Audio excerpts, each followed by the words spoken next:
All right. So I'm going to start us off with a prayer, maybe call some more people in with that. So placing my hands on my heart, taking a deep breath of love and gratitude. So grateful and thankful to rest here in this moment, to let go of everything and anything that came before this moment, to set aside anything that is to come after this moment, knowing we will be able to easily and effortlessly pick it back up again if it is ours to do. And we're grateful and thankful to be the two or more who are gathered in the name and the nature of love.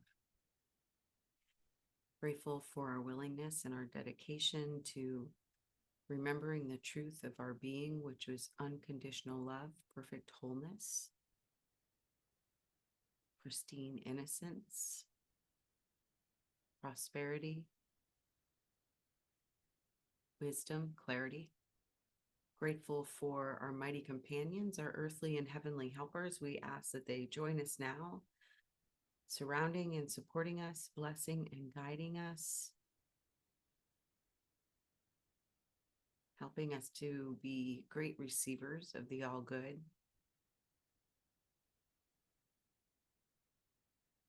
Blessing all who are here and all who may listen later. We're grateful to receive the all good with our open hearts and open minds, and to share the benefits of all that we receive and all that we are with Mother Earth and all her beings, because we are one. In grace and divine gratitude, we let it be, and so it is. Amen. Hey, Carla. Oh, you're muted, honey.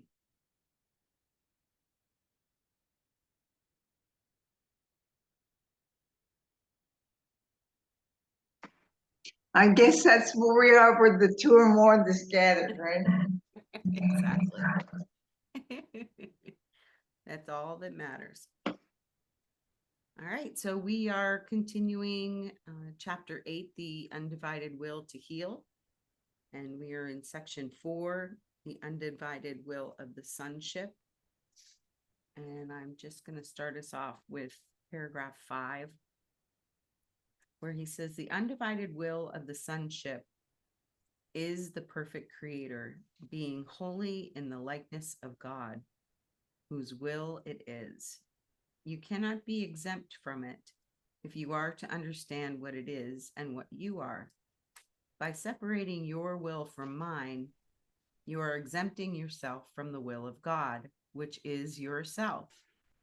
But to heal is still to make whole.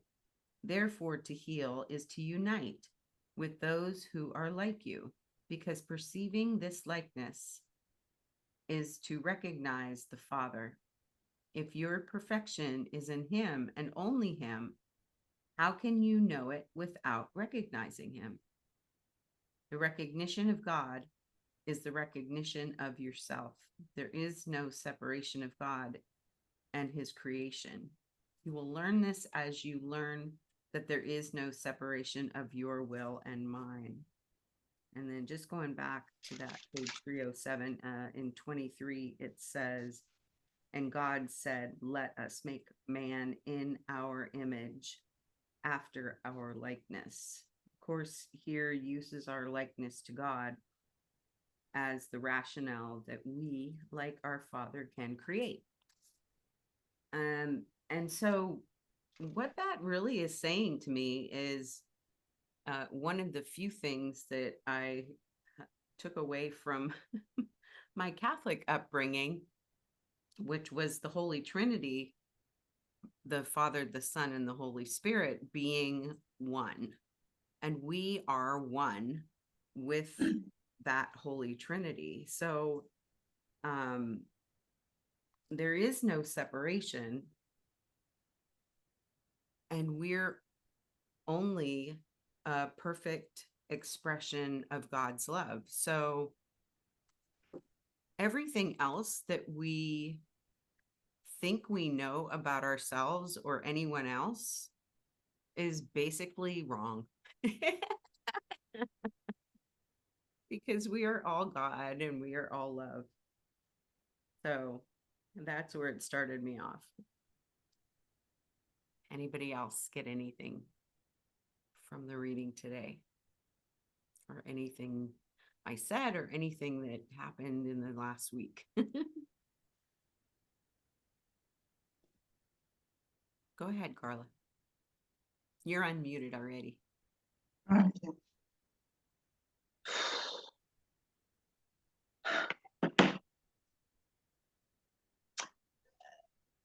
Sometimes I pause because, I want to let go of thinking.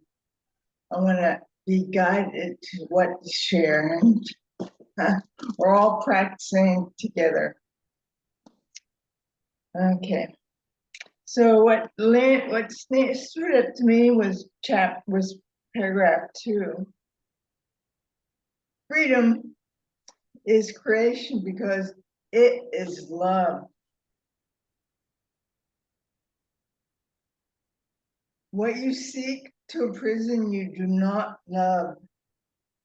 And I'll interject here in this reading that is my own words, that imprison is anything to negate the freedom that everyone already has, right? Anger can be like, is controlling to me, because you get angry because you want them to be the way you want, right? Boundaries, any sort of upset is actually an indication. It's not what we think it is. We're given the meaning to everything. We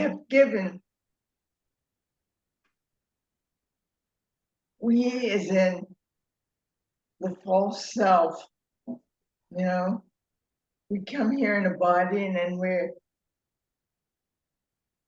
bombarded by all this, by thinking, by a lot of this unloving stuff. So let me read further. Therefore, when you seek to imprison anyone, including yourself, you do not love him and cannot identify with him. So it's very interesting what I'm noticing, that whenever I get upset at anything,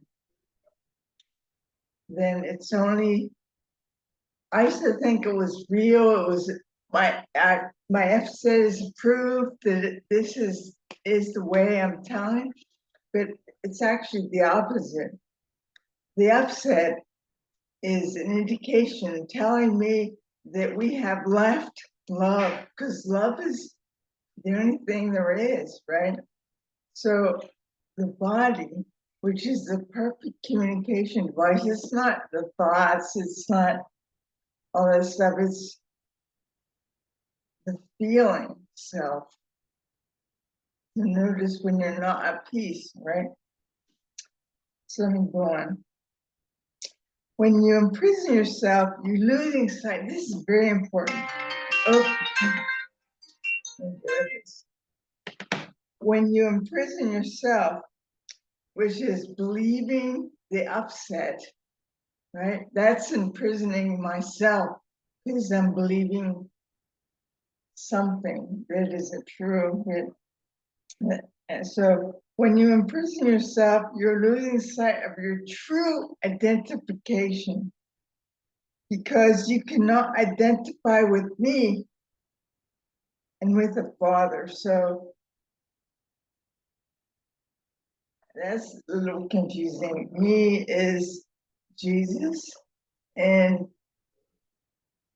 because Jesus is one with the Father, so I don't understand the separation there. So I do notice everything we speak, everything is written, everything that comes through the body can be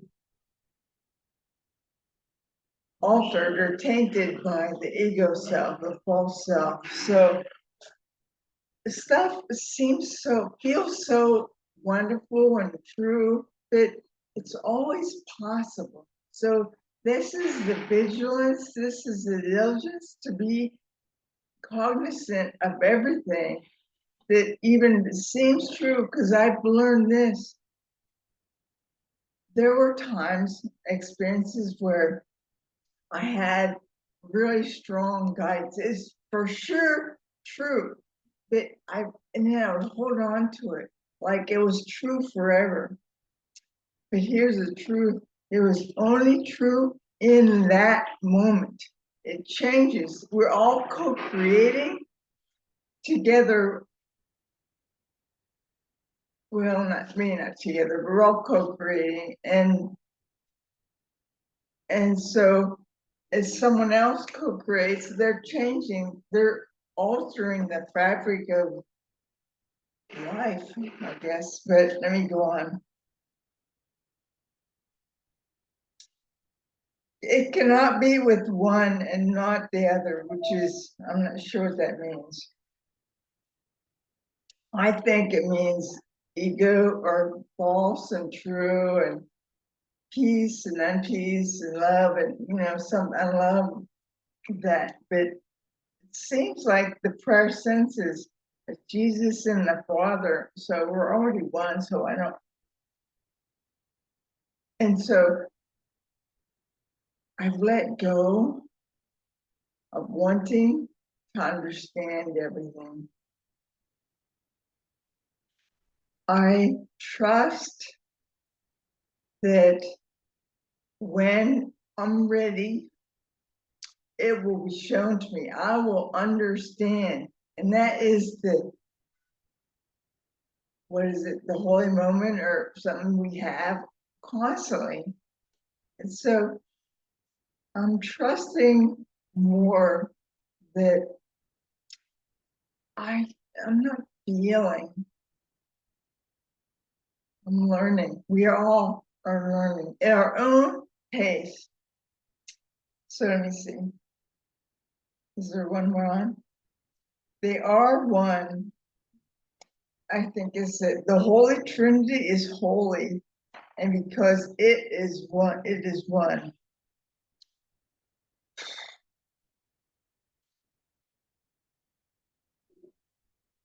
So we can speak whether it's truth or illusion or whatever, we're all practicing. But I know this, truth cannot be stolen. I just share it, whether it's all true or whatever. It's I don't determine what you should choose. So let's see, I'm going to read this. I think this poem just came out of me this morning. I called it "The Truth Is," but it's very interesting. The truth is, our soul, the true self, is happy and grateful, and only that. Happy and grateful to be alive in whatever form it is at the moment, every moment. It is our personality self, the false self. Some call it the ego self, who thinks otherwise, outside of love. That there is anything outside of love.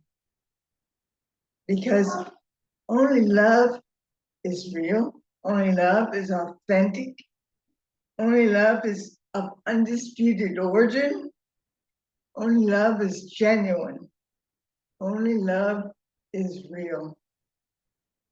Everything else is made up, illusion, a story, the separate mind made up, and often outside of love. And that's how we can tell by how it feels. But can anything truly be outside of love, because our love is real. The experience, the story we attach to the experience can be enjoyable or not. That is our choice. God wills forgiveness. God wills enjoyment. God wills kindness. God wills love. God wills peace. Let's live as we were created.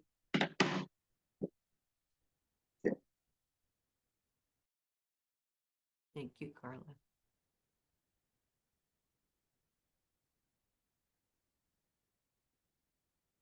Yeah, thinking about that.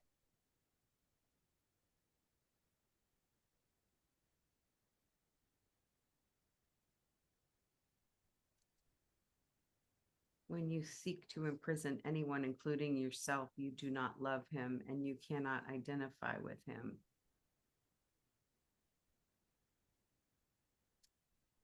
Which means I'm not identifying with love, basically. Yeah.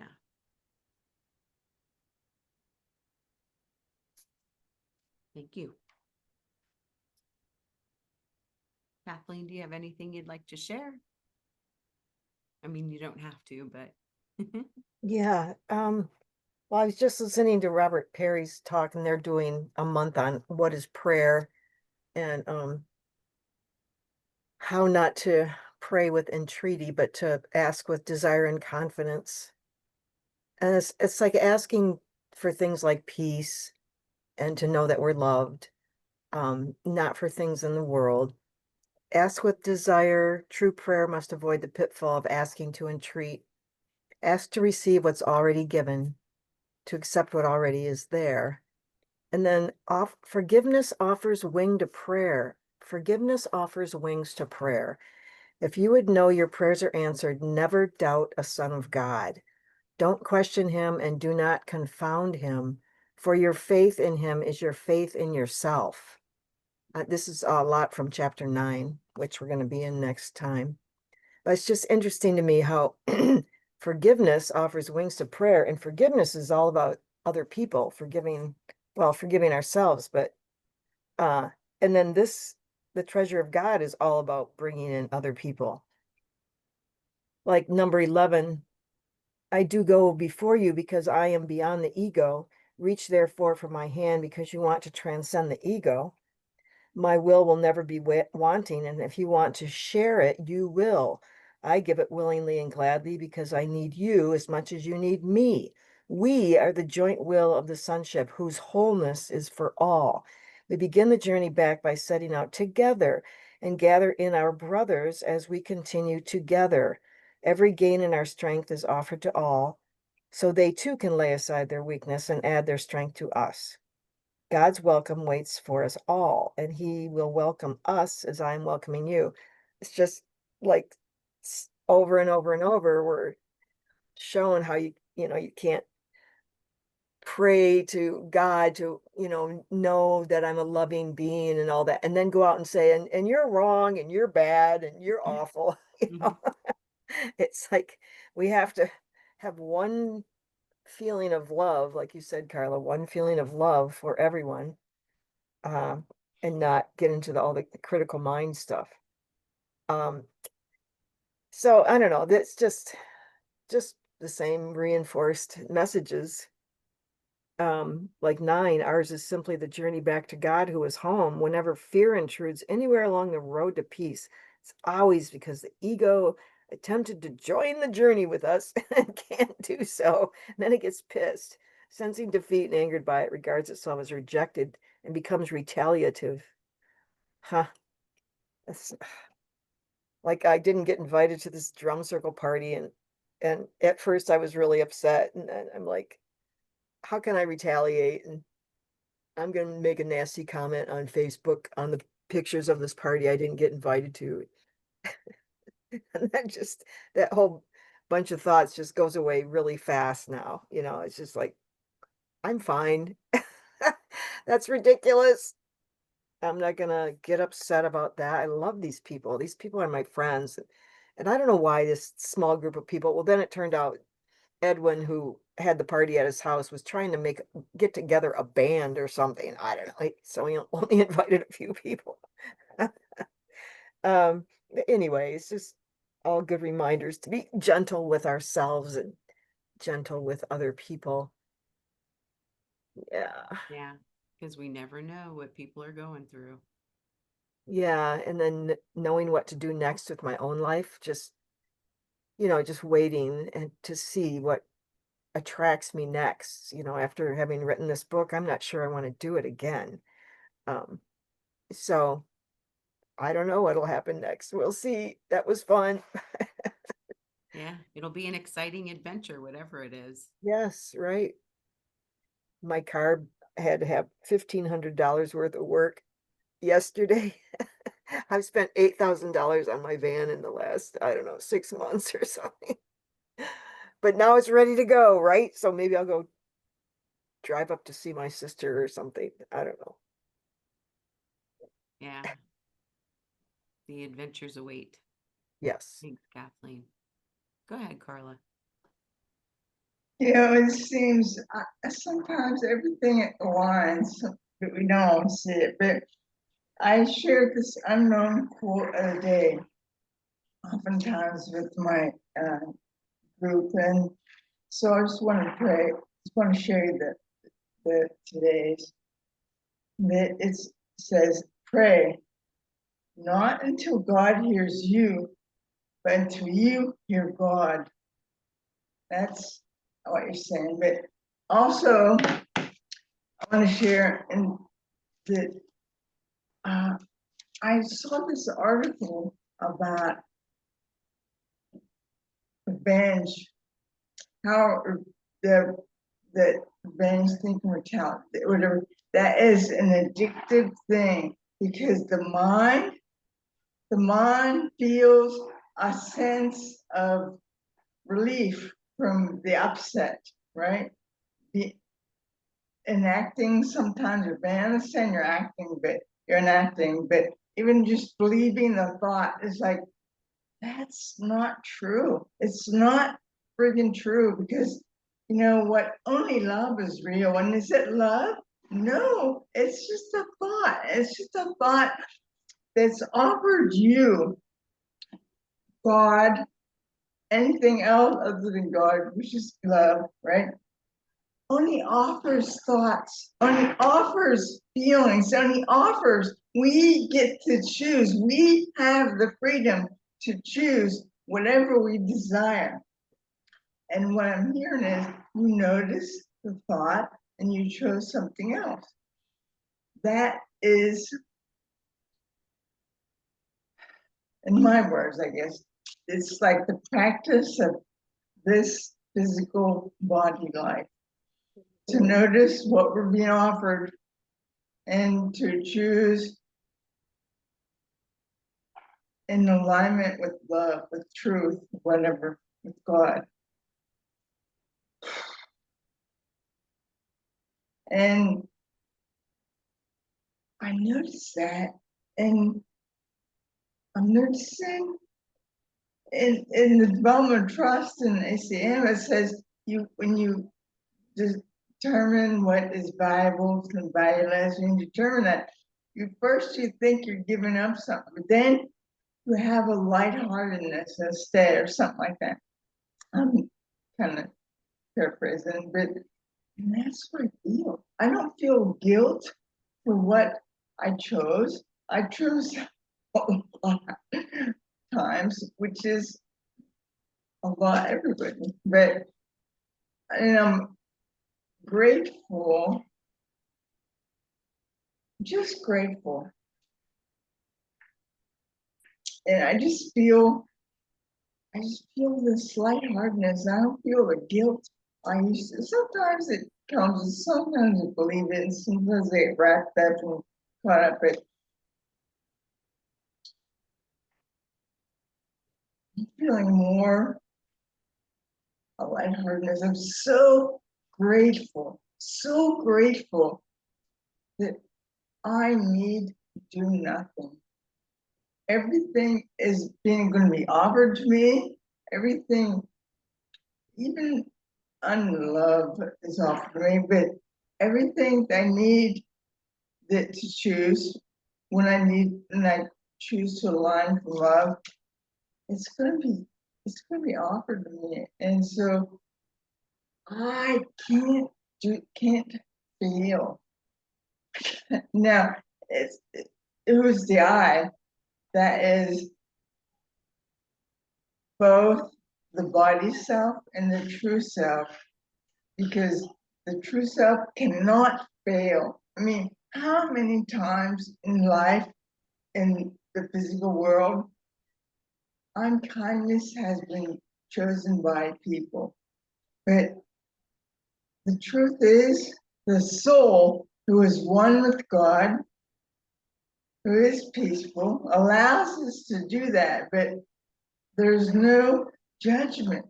There's no, I mean, the soul doesn't stop offering us loving choices. It's never blames us. We're never wrong. We cannot fail. It's, I don't know, it's just lighthearted. Just when I realize that,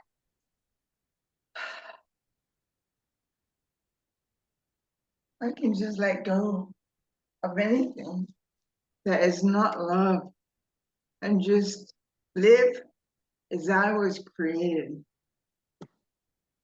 Okay. Yeah. Yes, yes, yes. Yeah, that's the first line in paragraph 8. Our success in transcending the ego is guaranteed by God.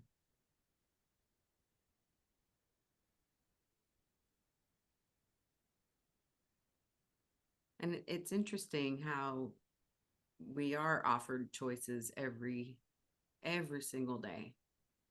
I had a little bit of a challenging interaction yesterday, and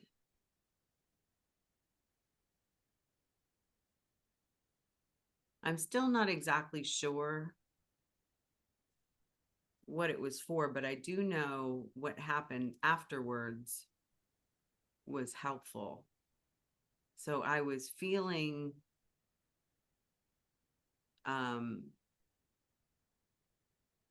like all of my emotions, the sadness, the grief, the feelings of loss, the feelings of loneliness, all came up. And instead of deciding to like zone out by watching TV or whatever, stuffing my feelings down with food, because it was a cooler day and the air quality wasn't bad and the pollen count wasn't super high, I went out in the backyard and I weeded for 2 hours and I cried. The whole time I'm weeding, I'm crying. Yay. And it was such a like a sense of release, like being in nature, being in that space where Rudy was all the time. Well, not all the time, but a lot. He loved that backyard. That was the joke in our house, was that I had a Mexican gardener. He loved gardening. He did. He made all of the beds all the way around the house. And so I was grateful that all of those feelings were right there at the surface, and that I could choose something loving for myself, for my property, for like to honor him. I could have chose differently, so I'm grateful for that. So I'm just feeling like the challenging exchange that came before was probably a blessing that allowed me to have that.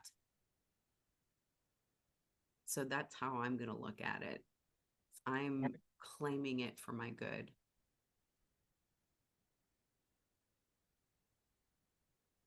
Certainly sounds normal, like to cry when your husband dies. Oh my gosh, yeah. Yeah, but it does feel sometimes. See, the emotions are right on the surface. Sometimes it feels like when I believe what my thoughts are saying is it's uncomfortable for other people to be around me Mm. because they don't know how to process it. They don't know how to, Mm. they want to make it better. And there is no making it better. It is what it is. And I am going through what I'm going through. So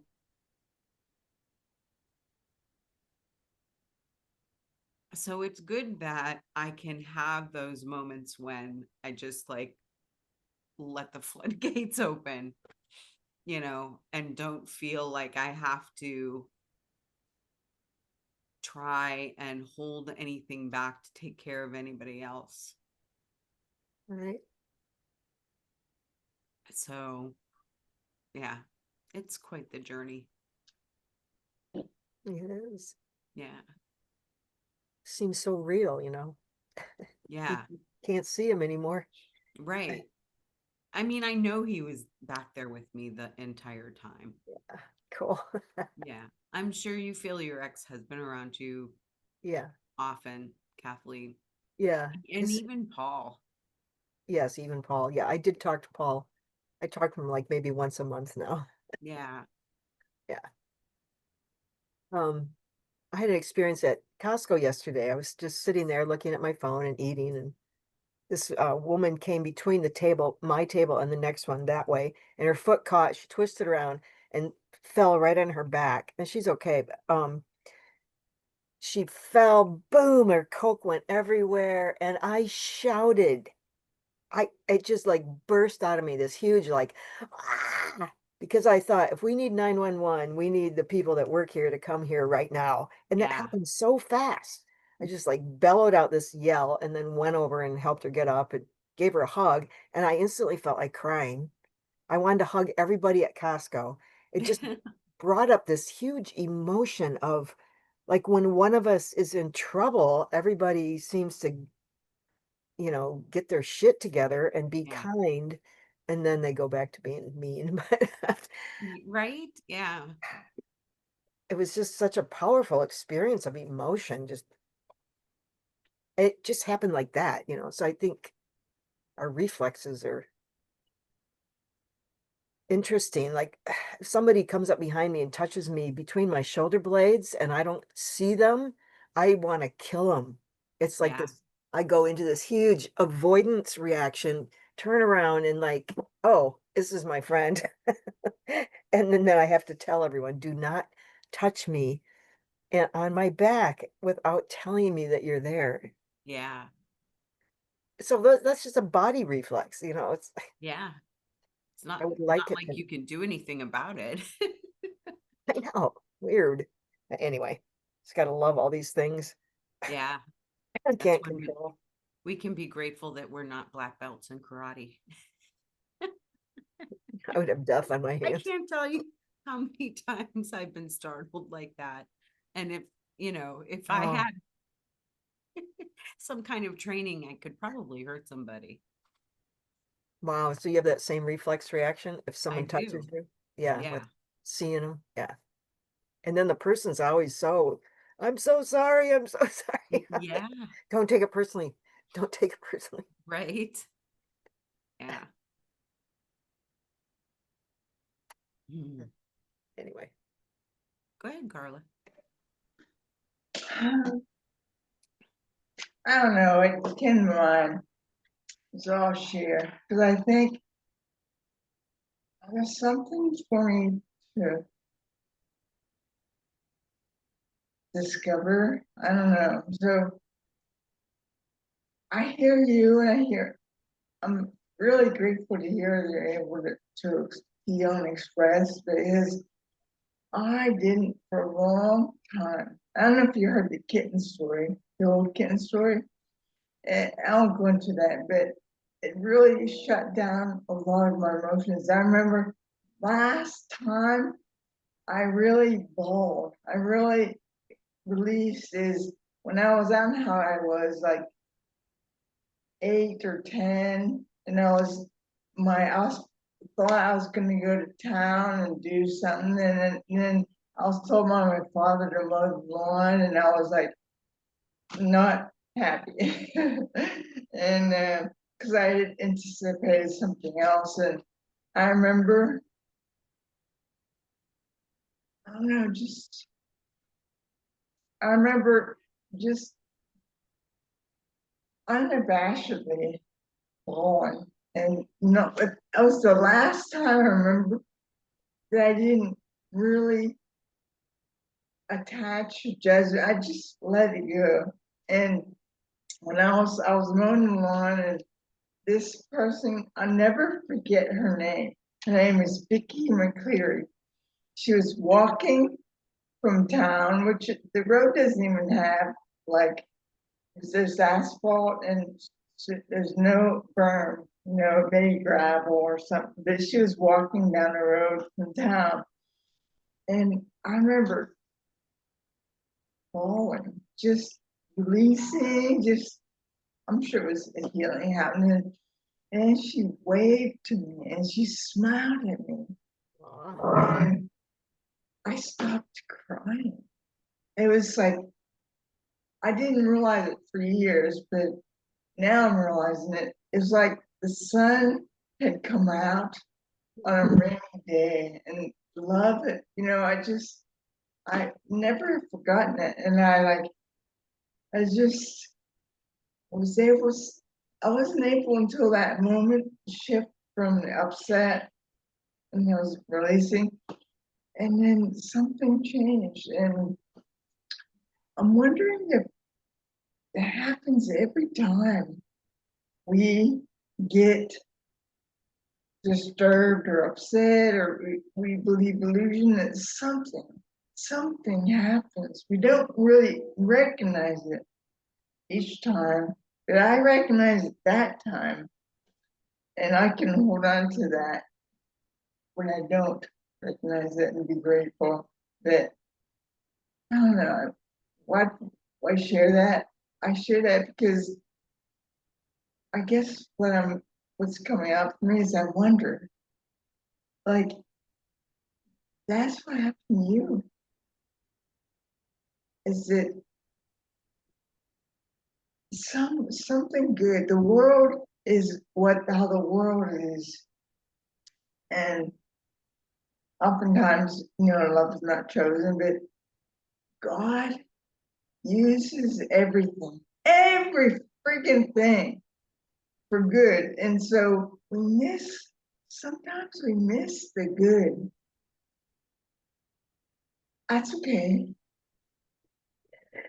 We're all learning and growing. And so that's what I wanted to share on it. Remember that I guess by sharing, because as we share, we receive, and as we give, we know ourselves. That nothing is ever bad. Good always comes out. We don't see it. We don't maybe feel it right away. That's the trust. That's the peacefulness. That's the lightheartedness that I don't have to see it. I don't have to feel it. I don't have to know it. It is. It already is. It already is. It cannot be otherwise. Yep. Yeah, that's a cool story, because we don't know how the things that we do, even smiling at someone, can make a memory that lasts for years. Yeah, it's just great story. Yeah, acts of kindness that change your reality. Jeez. Yeah, nice. Yeah, you just never know what a smile. Yeah, eye contact. Yeah, just seeing somebody, like really seeing them.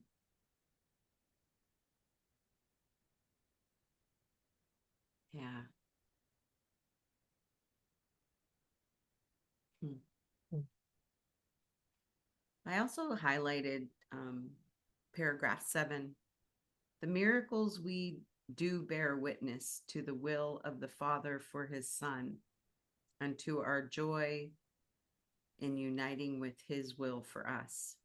When you unite with me, you are uniting without the ego, because I have renounced the ego in myself and therefore cannot unite with yours.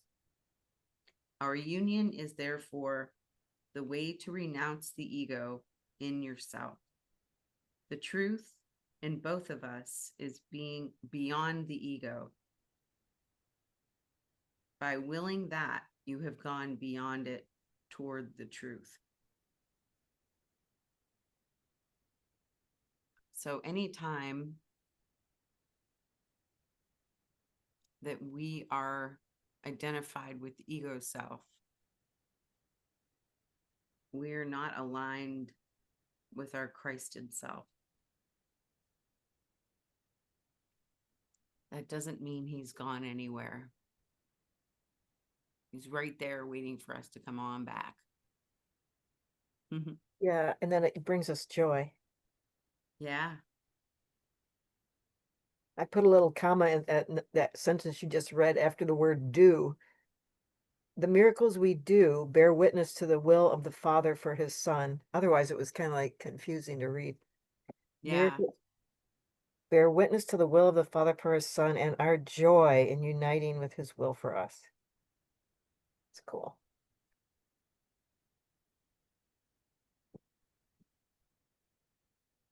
Yeah. It's funny because I recorded a video yesterday for my Cosmic Heart channel.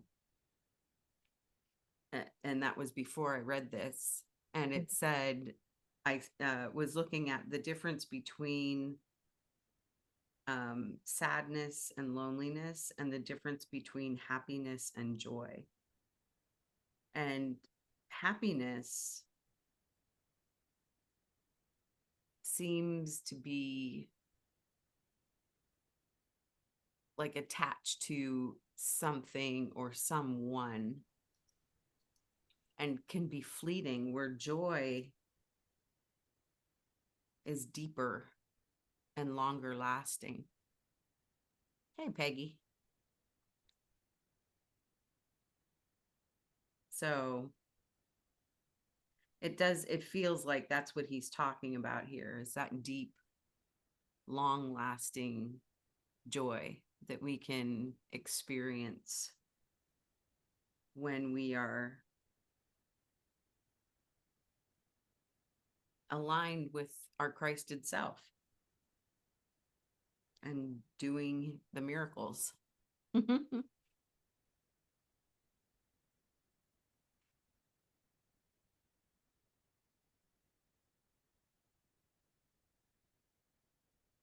Nice to have you here. We have about 15 minutes left. I'm not sure if you know what section we're reading. We're in chapter 8, section 4, the undivided will of the sonship.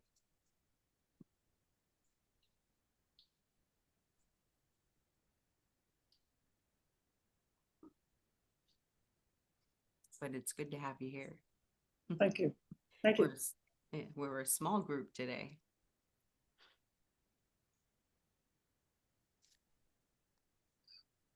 Yeah, I also like that first line in paragraph 9. Ours is simply the journey back to God, who is our home. it's just a good reminder that that's what we're doing here, really, is just remembering our home, remembering that we actually never left our home, and that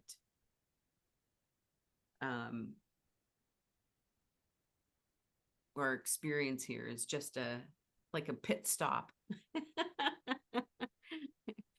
It's until we remember that we are truly just thoughts in the mind of God again. Never left our home. Go ahead, Carla. I was just gonna read I used to really resonate with the first two lessons, but I'm slightly modifying it. But I really noticed today that the third lesson, so I'll read them. I'll read the first three lessons. And now, nothing I see in this life means anything. I've given everything I see the meaning it has for me. I do not understand anything I see. So freeing. So,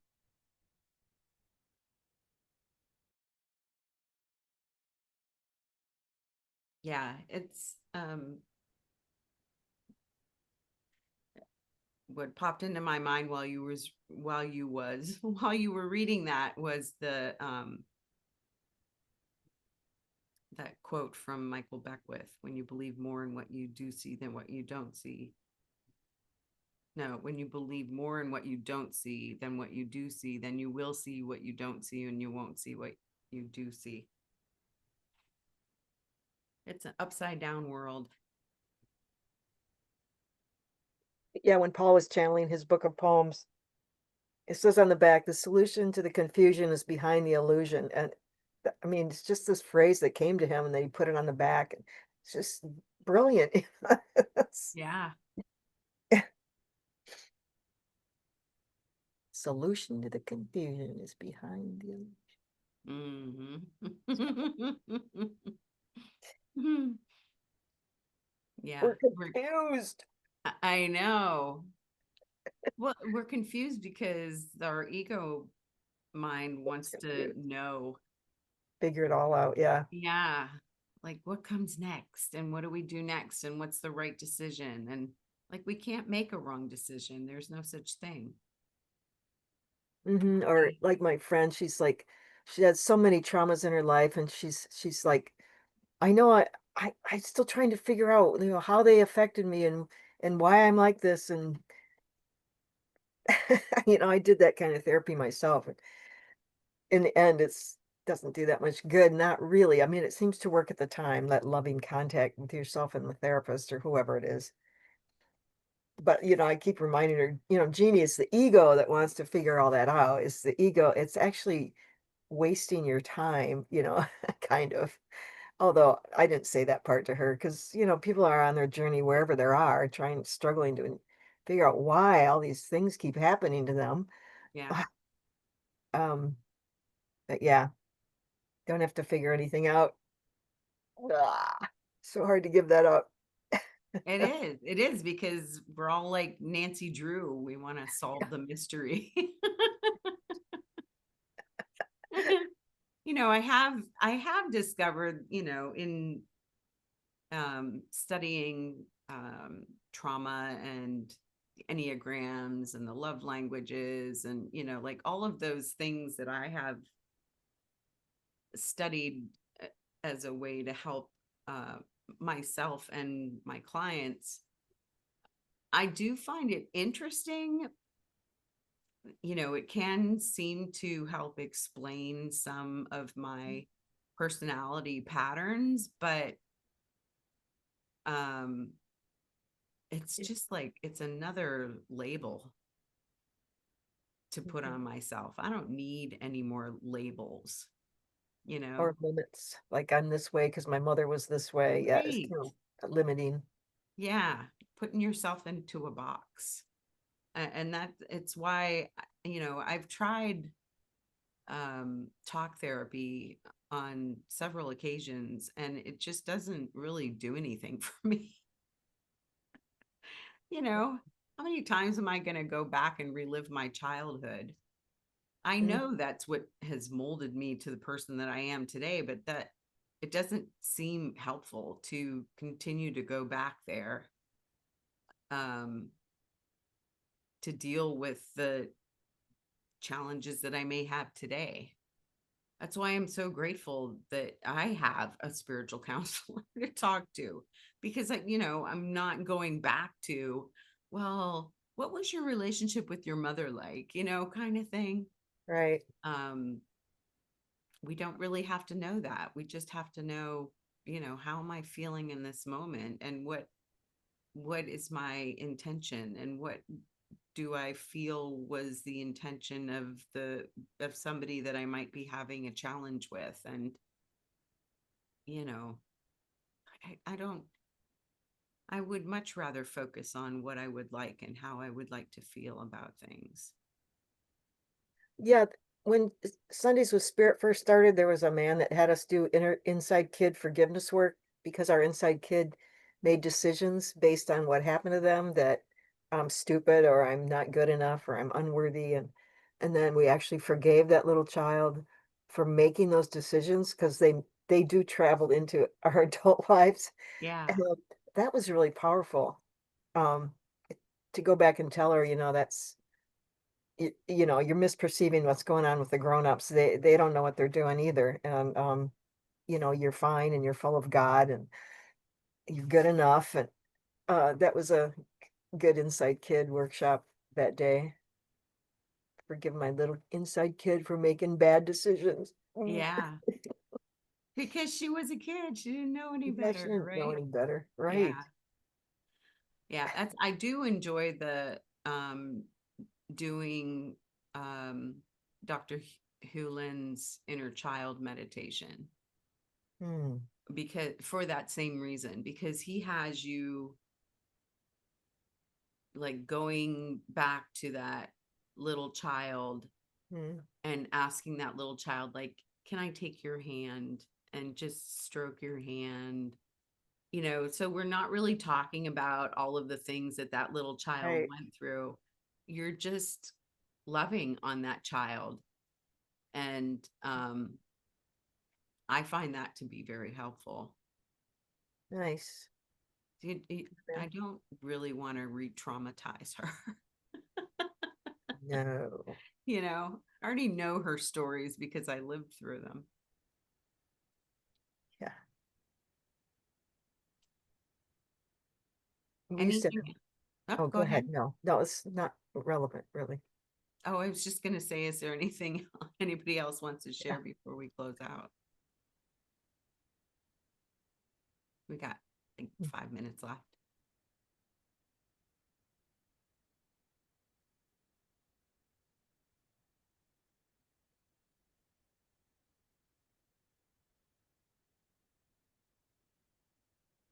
Alrighty. Well, next week we will continue chapter 8. Reading section 5, the treasure of God. So that'll be fun. And I will read the insights from today's lesson, which is lesson number 231. Father, I will but to remember you. The ego has a mistaken identity of what we are and what will bring us happiness. Centered on the idea of separation and the desire for specialness, the ego's idea of heaven is to be different, unique, and have more specialness than others. But believing in separation brings with it a sense of loss, because desiring specialness makes it impossible to experience love, which can only be given equally to all. This sense of loss brings with it a sense of guilt, because the belief is that we have done something that broke the flow of love and therefore did harm. Thus, everyone in this world carries a burden of loss and guilt and is seeking to escape that burden. Constant effort is focused on trying to fill the emptiness and hide from the guilt. No one questions whether the emptiness and guilt are real. Having accepted that separation is real, the emptiness and guilt are inevitable. Our only apparent hope is to find temporary fixes in which we seem to have periods where the emptiness subsides and the guilt is hidden.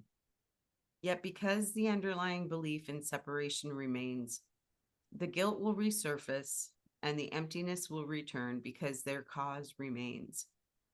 The drive to win, to have more money, more friends, to look good, to have a special partner, to have status, are all just many forms of attempts to fill the illusion of emptiness with an illusion of specialness. Acts of anger are just attempts to make others feel guilty, to hide from the guilt believed to be within. Yet all attempts to project guilt simply attest to the belief that guilt is justified and keep it firmly rooted in the ego thought system. All this comes with the thought system of separation. It is all undone when we remember love and accept our unity with it. Underneath all our ego false ideas, we want to return to remembering love, our source. We were created by love, in love, as love. In this identity, there can be no emptiness and there can be no guilt. Love is one and all the same. Within love, there can be no pockets of emptiness without love. In its unity is its peace. Being one and the same, it cannot harm, and so there can be no guilt in love. This is the heaven we seek. We need but accept that our will is one with God's, that our only purpose is to extend love, and we will be free. I thank you, Father, for your love for me. I thank you, Father, for your guide, whose only purpose is to guide me back to you. I will but to remember you. What does it take for me to remember love, which is our Father? It takes a willingness to let go of what is not of our Father. The false ideas of the ego are myriad. Love, our Father, is one. Love is. God is. There is nothing else. I lay the ego down by not making it real. I lay the ego down by listening to the Holy Spirit. It shows me the difference between the ego's lies and reality. The Holy Spirit brings me to the remembrance of love, our Father. Today I will step back and listen for the truth. Today I would follow. I would not lead. Today I would let God's peace lead the way. Today I would focus on what is eternal. Yay. Love is eternal. Sure is. Oh, I'm sorry, Peggy. I'm sorry you can't hear us. I do have the captions up, but yeah. Oh, she couldn't hear us? Yeah, that's what she said. She's deaf. I am trying to hear, but I am deaf. I can hear Oh. some. Yeah, sorry about that. Yeah, if you remind me next time you pop on, I will either try to make it louder or show you how to show the captions on your screen. Are you there? Yes. Can you hear me? Yes. Okay. So here's my situation. I have a Course in Miracles group that I just went to, but I can't hear them. So I did this group a year ago, and I really liked it. So I came on here to try to be able to hear, but it sounded, I could hear, but it wasn't great. So I did turn on the closed caption. I know how to do that. Okay. But because you're recording, is there anything with the volume? Is it different? Well, when I post the recording in our POLM announcements group Uh-huh. or in the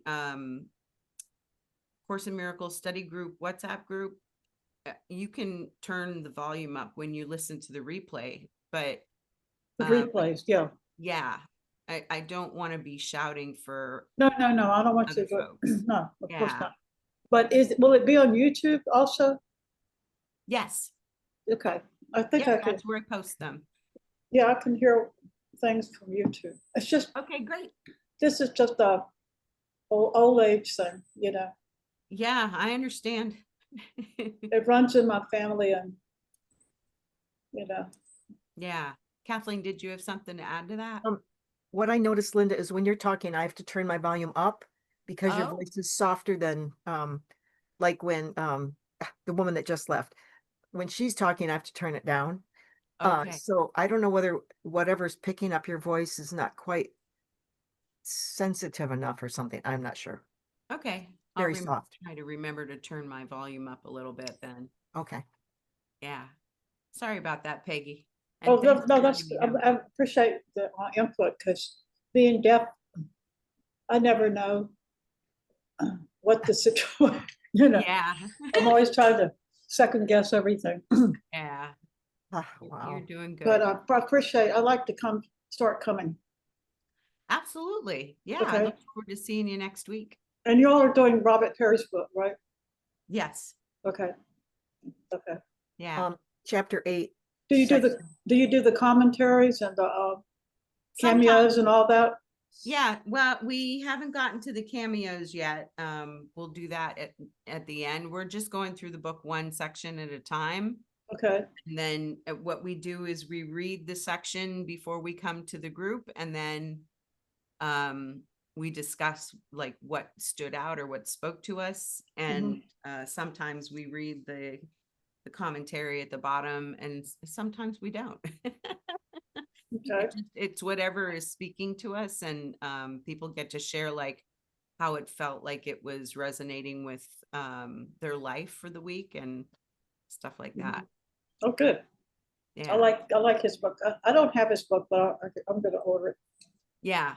Oh, You good. can get it online for free. There's Oh, an app. really? Yeah. And I post that when I posted the reminder on Friday. Okay. The link to the app for this book is in that post. Okay. Is it his app?